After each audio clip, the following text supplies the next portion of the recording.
Hello everyone, welcome to Beyond Teachings. I am Suman Shankar, your physics teacher. तो आज हम लोग क्या पढ़ने वाले हैं बच्चों? आज हम लोग डिस्कस करने वाले हैं कुछ न्यूमेरिकल्स। ठीक है, जो चैप्टर हम लोग पढ़ रहे थे, क्या पढ़ रहे थे? ग्रेविटेशन, है ना। तो ग्रेविटेशन में हम लोगों ने बहुत सारे ऐसे टॉपिक्स पढ़े थे जिससे रिलेटेड न्यूमेरिकल्स क्या होता है, एग्जाम में आता है। ठीक है, तो आज के जो सेशन है उसमें हम लोग यही करने वाले हैं। आज हम लोग डिस्कस करने वाले हैं कुछ numericals regarding chapter gravitation, right. तो जो सबसे पहला न्यूमेरिकल जो है, ये न्यूमेरिकल किसमें है? ये न्यूमेरिकल जो है उस टॉपिक पे है जिसमें हम लोग क्या फाइंड करते थे कि वेट जो होता है वो अर्थ के सरफेस में जितना भी होता है उसका 1/6 क्या होता है, मून पे होता है। ठीक है, तो इस क्वेश्चन में क्या बोल रहा है? इसमें बोल रहा है कि ग्रेविटेशनल फोर्स का वैल्यू मुझे क्या पता है कि मून में कितना होता है, 1/6 एज स्ट्रॉन्ग एज अर्थ होता है। ठीक है, मैं जानता हूँ ये चीज़, है ना। और मास कितना दिया हुआ है? मास दिया हुआ है 10 kg। मास दिया हुआ है कितना? 10 kg दिया हुआ है। तो मुझे क्या फाइंड करना है कि जो 10 kg का जो ऑब्जेक्ट है उसका वेट मून में कितना होगा और उसका वेट अर्थ में कितना होगा।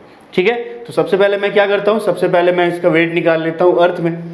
तो वेट इज इक्वल टू क्या है? Weight is a type of force, मुझे पता है। और W इज इक्वल टू क्या होता है? mg होता है ना। तो अगर मैं अर्थ पे इसका वेट निकालूंगा तो ये क्या हो जाएगा? मास इंटू ग्रेविटी का वैल्यू अर्थ पे जितना होता है, राइट। समझ में आ रही है बात? ठीक है, तो यहाँ से फाइंड करते हैं सबसे पहले। तो क्या हो जाएगा? मास ऑफ एन ऑब्जेक्ट कितना दिया हुआ है? Mass of an object is given as 10 kg, है ना। और ग्रेविटी का वैल्यू कितना होता है? ग्रेविटी का वैल्यू होता है 9.8, ये मुझे पता है। 9.8 क्या होता है? मीटर पर सेकेंड स्क्वायर, जानते हैं हम ये चीज़। ठीक है, तो इसको अगर हम कैलकुलेट करते हैं तो मेरे पास कितना आ जाएगा? 9.8 को मैं 10 से अगर सपोज मल्टीप्लाई करूँ तो कितना आ जाएगा? 98, ठीक है, न्यूटन्स। मतलब कि जो 10 kg का जो ऑब्जेक्ट है उसका वेट अर्थ पे कितना होगा? उसका वेट अर्थ पे होगा 98 न्यूटन। समझ में आ रही बात? मैं फाइंड कर लेता हूँ किस में? अब मैं फाइंड कर लेता हूँ मून में। तो मून में अगर मैं फाइंड करूँगा तो मास इंटू ग्रेविटी का वैल्यू मून में जितना होता है। तो ग्रेविटी का वैल्यू मून में कितना होता है? जितना अर्थ में होता है ग्रेविटी का वैल्यू उसका 1/6 होता है। ये पता है आप लोगों को, है ना।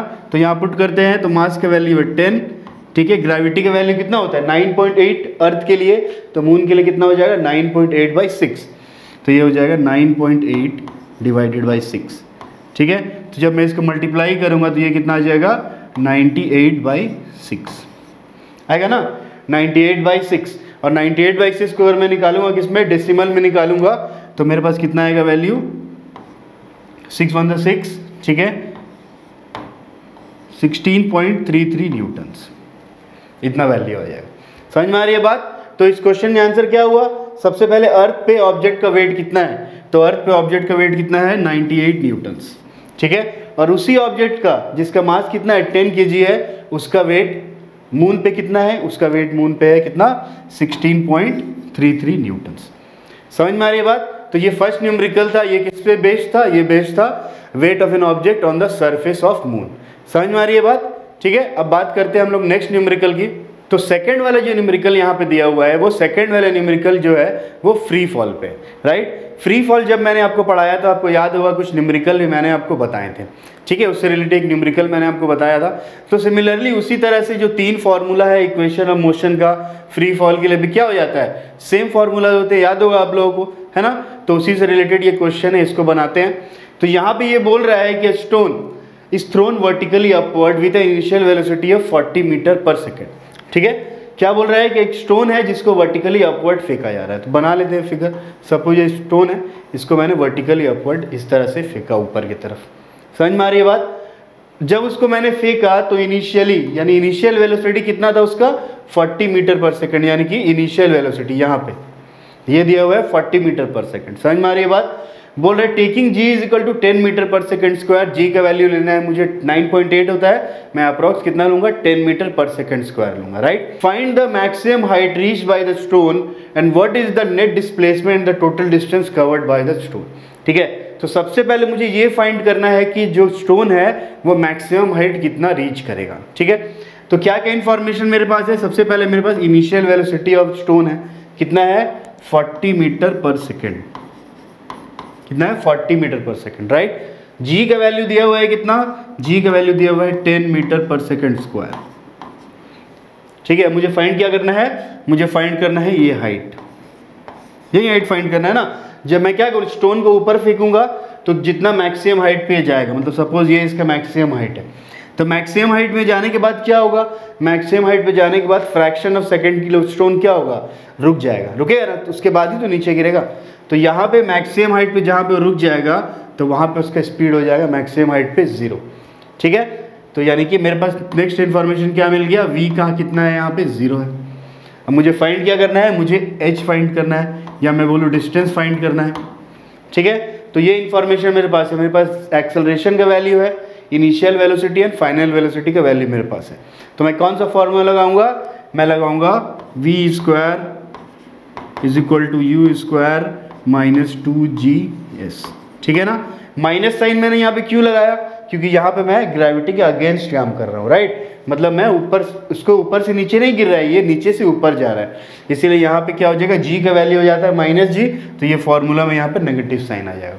समझ में आ रही है बात। अब क्या करता हूँ मैं, v का वैल्यू मुझे पता है कितना है, 0 है फाइनल वेलोसिटी, u का वैल्यू कितना है 40, यानी 40 का स्क्वायर में कर देता हूँ, 40 × 40 कर देता हूँ, माइनस 2, g का वैल्यू दिया हुआ है 10, और s का वैल्यू क्या करना है, मुझे फाइंड करना है। समझ में आ रही बात, s का वैल्यू मुझे फाइंड करना है। तो यहाँ से जब s कैलकुलेट में करूँगा तो s कितना हो जाएगा, 40 × 40 डिवाइडेड बाई 2 × 10, राइट। समझ में आ रही बात, कैंसिल कर देते हैं इसको, कितना आ गया, 80 आ गया, 80 मीटर्स। ठीक है, मतलब मैक्सिमम हाइट वो जो अटेंड करेगा, मतलब यहाँ से लेकर के जहाँ से मैं स्टोन को फेंका और मैक्सिमम हाइट तक पहुँचने में वो जितना डिस्टेंस कवर करेगा, मैक्सिमम हाइट कवर करेगा, वो कितना होगा, 80 मीटर होगा। समझ में आ रही है बात। तो यहाँ पे क्या बोल रहा है कि फर्स्ट वाला तो मैंने फाइंड कर लिया कि फाइंड द मैक्सिमम हाइट। ठीक है, अब मुझे क्या फाइंड करना है, what is the net displacement and the total distance covered by the stone. Net displacement मुझे बताना है उसका, और टोटल डिस्टेंस कवर बताना है। ठीक है, तो नेट डिस्प्लेसमेंट, अब डिस्प्लेसमेंट क्या होता है, क्या होता है डिस्प्लेसमेंट, आप लोगों ने मोशन चैप्टर में पढ़ा हो, क्या होता है, इनिशियल पोजीशन से फाइनल पोजीशन के बीच का जो क्या होता है, मिनिमम डिस्टेंस होता है, राइट। तो इनिशियल पोजीशन स्टोन का कौन सा है, ये है, यहाँ से मैं क्या कर रहा हूँ, स्टोन को ऊपर फेंक रहा हूँ, और ऊपर जाने के बाद फिर से वो घूम के कहाँ आएगा, यहीं आएगा, यानी कि स्टोन का इनिशियल और फाइनल पोजीशन क्या है, सेम है। समझ में आ रही है बात, मतलब जितना वो इस डायरेक्शन में अपवर्ड जा रहा है उतना ही सेम डायरेक्शन में डाउनवर्ड जा रहा है, इसीलिए नेट डिस्प्लेसमेंट कितना हो जाएगा उसका, 0। ठीक है, याद होगा आप लोगों को। तो नेट डिस्प्लेसमेंट में जो निकालूंगा इसका, नेट डिस्प्लेसमेंट विल बी 0। ठीक है ना, राइट। फिर वो क्या बोल रहा है, total distance covered by the object. अब टोटल डिस्टेंस क्या होता है, टोटल पाथ लेंथ होता है ना। तो यहाँ से लेके ऊपर जाने तक वो उसने कितना डिस्टेंस कवर किया, 80 मीटर कवर किया, और फिर ऊपर से लेके वहीं तक आने में फिर से वो कितना डिस्टेंस कवर करेगा, 80 मीटर ही करेगा। ठीक है, तो यहाँ से नेट डिस्टेंस कितना हो गया, टोटल डिस्टेंस कितना हो गया उसका, तो यहाँ से टोटल डिस्टेंस अगर मैं फाइंड करूंगा तो कितना हो जाएगा, टोटल डिस्टेंस अगर मैं फाइंड करूंगा तो 80 + 80 दैट इज 160 मीटर। समझ में आ रही है बात। ठीक है, तो इस तरह से मैं इसको सॉल्व करता हूँ। सबसे पहले मैंने क्या किया, डेटा कलेक्शन किया, जो जो दिया हुआ था, इनिशियल वेलोसिटी था मेरे पास, फिर मैंने फाइंड किया फाइनल वेलोसिटी क्या होगा, 0 होगा। ठीक है, and the value of g will be 10 metre per second square, and we have to find the value of maximum height और डिस्टेंस कवर। ठीक है, तो मैंने इस सारे डेटा को देखते हुए ये फॉर्मूला मुझे सुटेबल लगा, मैंने इस फॉर्मूला पे इसको पुट किया, यहाँ से मुझे हाइट मिल गया 80 मीटर। ठीक है, फिर मुझे फाइंड क्या करना था, डिस्प्लेसमेंट फाइंड करना था। तो डिस्प्लेसमेंट क्या होता है कि क्या होता है डिस्प्लेसमेंट, जो मिनिमम डिस्टेंस होता है इनिशियल पोजीशन से फाइनल पोजीशन का।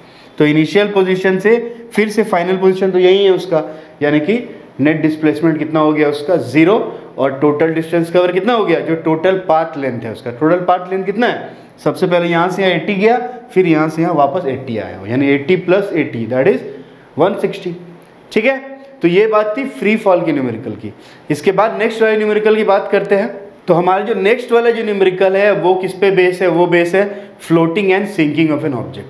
ठीक है, हम लोगों ने प्रीवियस क्लासेस में पढ़ा होगा, याद होगा कि ऑब्जेक्ट फ्लोट कब करता है और सिंक कब करता है।